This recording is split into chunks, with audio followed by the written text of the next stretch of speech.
What's up, everybody? Welcome to the channel. I just wanted to come out with a quick episode, a little bit about Q. Q clearance, as some of you may know, is the highest level of clearance that you can get in the military, or amongst the highest level of clearance. So I just want to say, first and foremost, I think when it comes to Q, it's more of a what is Q rather than who is Q. I know, sometime I think it started in Trump's first term, where we started seeing, the QAnon, and people were saying it's like a committee of patriotic military. When I say patriot, I mean white hat, but I think the term patriot is I prefer that, because you don't necessarily have to be a military, or just someone who's aware and is willing to fight for what they believe in. So I like the idea of patriot. But so I just want to say that there was a lot of different conversation around who exactly is Q and QAnon, and this is my belief. This is the information that I've come across, and it's what I believe. So take it for what it's worth. Again, we're just putting together the breadcrumbs here on Patriots for Truth,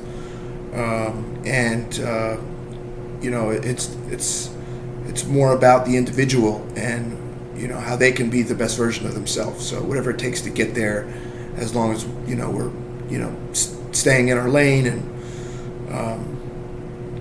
all that. If you come across this, then you're already someone who's doing that. I would rest assured. Not to say that anyone's perfect, but if this sort of stuff it speaks to you, then that's the path we're walking here, right? The normies or the troublemakers, and they're over there, right? Spiritually, cognitive, mentally. So first and foremost,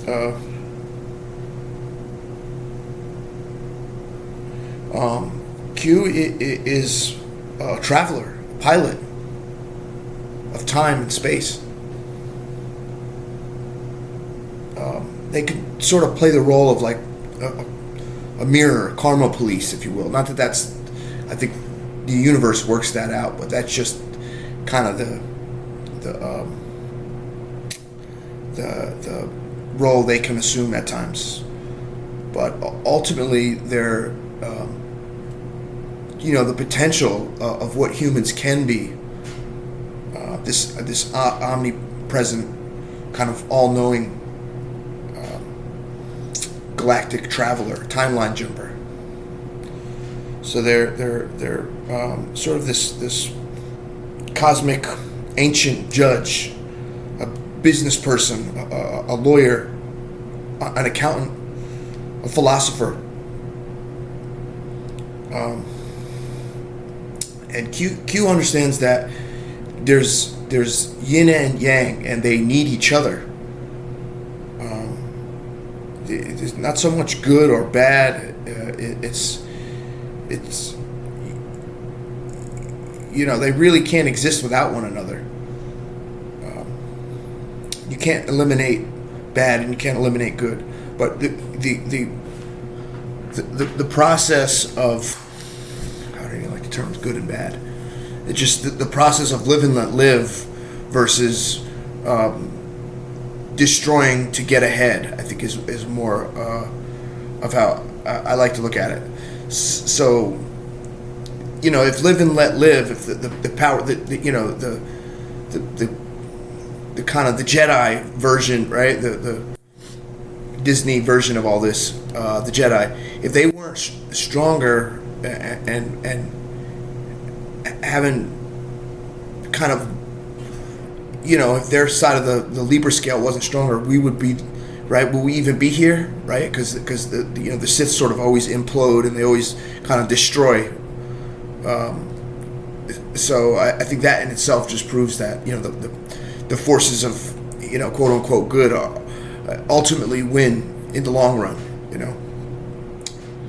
The forces of good and evil is almost like the teacher sits down and lets the troublemakers run class for a while, and then eventually the teacher gets back up and begins to conduct class again, right? I heard it once put like that. I feel like that's kind of the battle of, what we're, for lack of a better term, calling good and evil. Although I think that's not completely accurate as far as really honing in on how things work in the universe. But moving on, what is Q? Q is a multi-dimensional timeline rider. In Star Trek, Q plays the role of bringing Picard and the Enterprise crew to different timelines, to alternate realities, and it's the time continuum. And Q, in today's world, Q understands and reveals the psyop. The whole Sleepy Joe, and what people are calling deep state, and all the sort of troublemakers of today, and how it's gotten to this point, what some of the tricks are, the methodologies. Q in Star Trek is someone who understands that, and I think QAnon in today's world is, brings light to it as well. There's someone who could dissect it and kind of deliver it, and not have to come out and say it on the nose verbatim. They could sort of lead little breadcrumbs, and for those who know, they know, right? If you've got ears to hear and eyes to see, you can pick up on what some of that is. And just mind you, I'm not the biggest QAnon. I've watched people's channel and how they connect dots, and I love it. And I find a lot of truth to it, but that's not me. You're right. I'm kind of a step back, big picture. Let's kind of get a bird's eye view, and like I said in an earlier episode, we don't really need all the details to just put things together and sort of play the role of the eagle. For those who don't know, they fly higher than pretty much all other birds. There's specific ones, but they'll come down to lower altitudes to hunt and like nest and stuff, and they can get bothered by crows and other birds and stuff. But then when they want, they could go up to other atmospheric altitudes, and other beings and birds don't fly that high, and they'll that's where they want their alone time. So that's sort of kind of how here at Patriots for Truth we approach this sort of stuff, and play the role of the eagle, and I think Q embodies that as well. So the Q continuum is like all space and time, and the character Q, I think, is aware of that, and in touch with other timelines and realities and the multiple versions of ourself.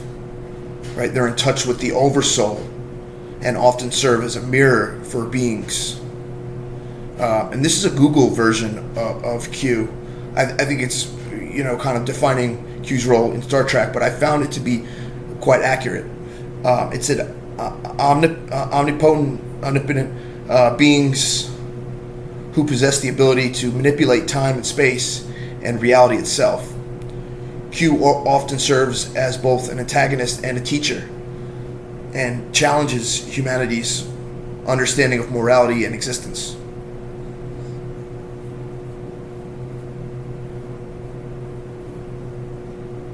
We like that here at Patriots of Truth. We find that to be accurate.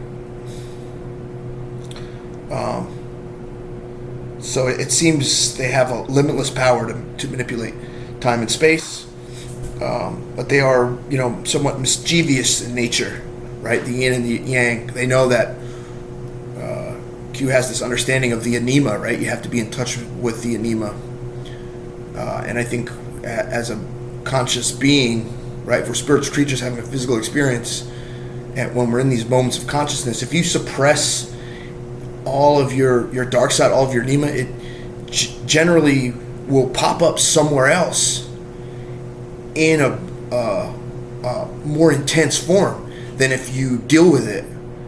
You have these urges and you find ways to, in a healthy way, get it out. If you have like this is probably not the greatest example, but it's what's coming to mind. Like if you have like a violent person, you have like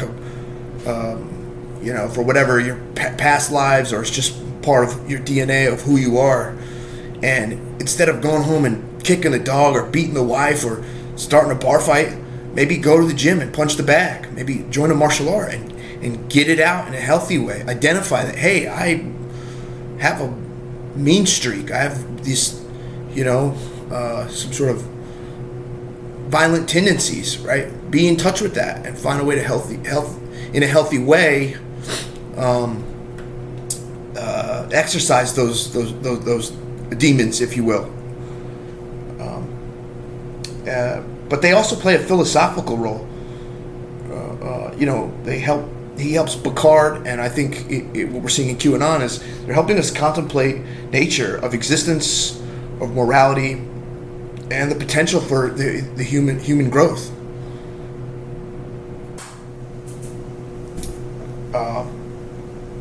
In the movie Prometheus, there was that kind of blue human, the bald human. That's Q to me, right? That's one version of a Q that goes and they sort of seed a planet and then come back, X amount of time later. Time might not necessarily be linear. Past, present, future could be happening all at once. There's multiple timelines. I'll explain some more of that here. But Q is aware of all of that process and structuring and how there's many versions of us across these timelines, this multiverse.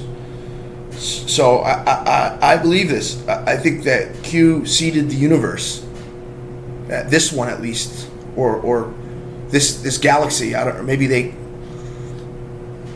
it gets really heavy, that information where watchers being watched by other watchers. Sort of the Thanos model of the Tesseract cube and a universe existing in that, and then who's ever holding the cube is in someone else's universe, right? So who's to say where it really starts? We don't want to go down that rabbit hole just yet. Maybe at a later time we could try and gather more info on that. But as for now, the Milky Way, Q someone, in my belief, that came and seeded this galaxy. I'll leave it right there. So all beings, animals and insects, have reached a state of awareness from your ant, your praying mantis, your cat, the lizard, you name it. Whatever we see, animal, insect, creature, serpent, bird, to my understanding, they've reached a state of awareness in the cosmos somewhere. And that's, the seeding of life started with Q, sort of like the Prometheus. If we consider at one point, hot malt and lava, magma, and before the celestial body, the star, begins to oscillate, it's moving still, and it's probably just stuck in a tidal lock. But as it begins to oscillate, it picks up a charge, current, that animates life. Electricity. Uh, moving on, Q is, from my understanding, is from another galaxy, and that came and that seeded this one, right? They exist in the lightning. They ride they ride the lightning. There's that Metallica album, Ride the Lightning. Those guys are awesome. Life exists within the electricity. I'm getting chills. It's often a good sign, right? And so, Q understands that it's not so much good or bad, and you kind of need both, right? Who's to say, God isn't the devil, and maybe the devil, entropy is God's anema, right? And they need each other. They switch turns, they carpool, and they switch who's driving, right? Kind of a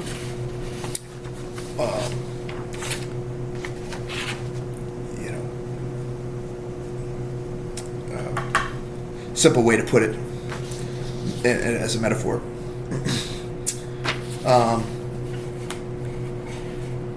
But in Star Trek, Q, you see, because I think this is real. I think, as far as Roddenberry, he didn't make up Star Trek. I believe he was read in by, high level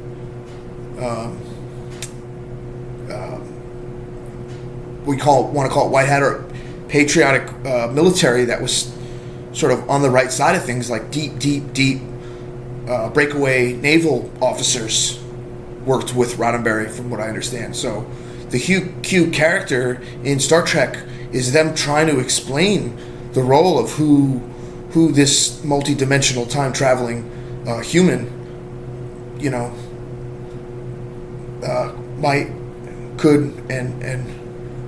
could be, right?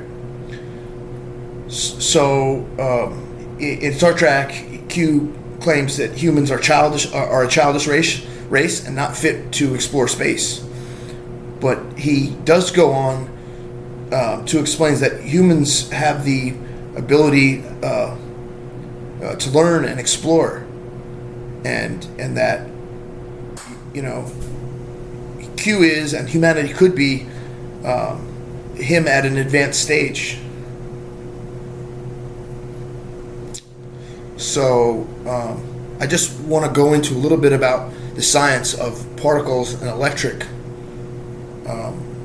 I believe everything's connected, right? So part of understanding consciousness and what we're dealing with on the world stage, how it plays into politics and economics, and who we are as spiritual creatures having a physical experience is, there's something called superposition, where two particles will be identical and they'll have the same properties, and their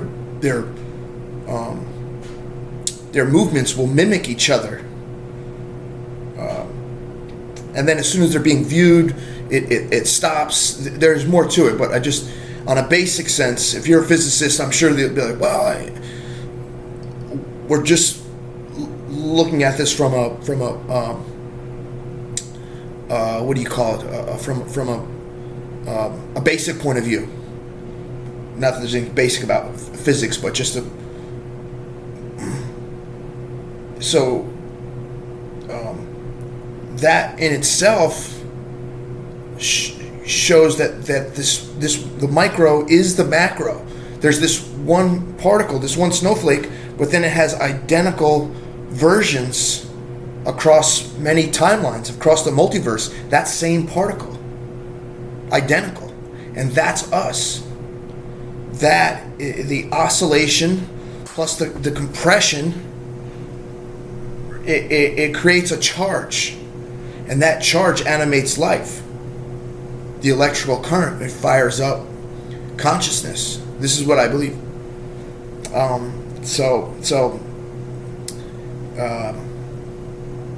I forget what the study was, but there was some sort of large particle, and it got broken into pieces, and then under a microscope they looked at the pieces that broke, and they were an exact replica of the large particle, the nesting doll.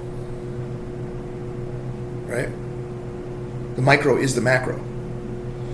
So, the multiverse, it's these timelines that are closest together, right? They say that the nefarious beings will often take 5, 7 timelines, 3, 5, 7 timelines, right? That are at the where the greatest spin rate is. Those are the ones where the timeline is most probable, and it's operating the highest frequency. So those are right, because if timelines are infinite, it goes on, but they start to weaken and lessen as you get away from the where the greatest spin rate is. The timelines start to weaken, so the probabilities are less. That version of you can sort of phase in and out, where you get closer to towards where the spin is greater. It's a stronger probability. It's a stronger version of the charge is greater, so the probabilities are greater of that timeline. So dimensions work like layers, like a blanket, like the Gateway project. There's a lot of like CIA and military files that talk about this too. That they've discovered this kind of stuff, and Courtney Brown and Tony Rodriguez, they excellent remote viewers, and who's the Godfather remote viewing? I forget his name now. Not Swerdlow. It'll come to me. But so I'm not sure if it was them, but I've heard people speaking transmissions of remote viewers talk about viewing dimensions and how they're like layered, like blankets on a bed, right? If it's cold out and you've got 5 blankets piled up to keep the heat in, that's how dimensions work. Boom, layers. And I think they're above and below a celestial body, as well as on the interior, right? There was if you guys have ever come across it was late 2000s, right? Just before COVID, I think I came across it, and it was popular. I'd met a couple people who, like, at a party, were talking about heavy stuff like this, and they were like, "Oh yeah, I heard that." And, it was going around YouTube for a while. It'd like show up in your feed where there was these Russian soldiers that found some sort of hole in the earth somewhere in the Far East, and so they began to like dig it out, and it just kept going down and down, and then they dropped like some sort of elevator down into it, kind of like a dummy waiter elevator, like, where they just like, hey, how far does this thing go? And they had soldiers go down there, and the one soldier, they went down at like his 2, and he said they got lightheaded, and the one soldier's testimony was saying that he felt like they went into like a different world, and the one soldier disappeared, and it's just his clothes and it's like his ammo and guns and all were there, but he was gone. No blood, no, they didn't fire any shots, anything like that. And then they pulled him back up, and he had like passed out, and then he like woke back up, came back to consciousness on the way up, and it was just one, and the other, all his stuff was there. And so he was just, and again, it was translated from Russian to English, but he was saying that if he felt like his partner went to a different dimension, and then I was reading like the comments, and different people were talking about it, and it was saying that like the one soldier who came back, his soul wasn't like either evolved enough, or he still had things to accomplish, and the other soldier was, and went to like a new plane of existence. And like, I don't know, that was a good one, but it's been a while. That's over 5 years ago. So Uh, so we have this reincarnation, right? If you have this oversoul, and it sort of spreads out like a, like these branches of a like a tournament bracket, if you will, right? Tributary stream, of like a family tree type, and then the oversoul has like the memory of who we are and all of this, and then it disperses these versions of ourselves out for the purpose of experiencing. And the tiniest version is an identical version of the whole of the oversoul, right? So that little reincarnated version on this timeline, on this dimension, is an exact version of it, of yourself. And I think that's to the point of experiencing. And if you ever get into the Wes Penry, he's a Russian researcher, and he talks about the at one point all energy, all souls were part of this large grouping, this conglomerate of energy, and it eventually evolved to disperse us all out in the natural evolution of energy to experience. So you hear people say we are all one and we're all connected, and I think that's true, right? If you maybe the beginning of existence, the beginning of consciousness, right? I don't say the beginning of time, but the beginning of the I mean, it has to start and end somewhere, right? Or I don't know. That's where it gets like really existential, and it's like you got to really sit down and go through old philosophy and see like what's the beginning of something like that. Where does it begin and end? But at some point, that energy grouping disperses out, and we all become these individuals to experience, and then there's multiple versions of us spread across these timelines and then these dimensions, and then we have reincarnation. And I think at one point the soul was able to remember all these. Your oversoul can remember all this, but it evolved enough to forget, so that you can experience and have a new experience. Because if you couldn't forget, you'd have this like overload of like all your past lives and all your traumas and all of your experiences. It wouldn't be good. I think us forgetting is part of an evolutionary defense or upgrade of right. Maybe the seraphim version of us could remember all this, right, at an early stage, and eventually evolved enough to forget. I don't know. That's another conversation, but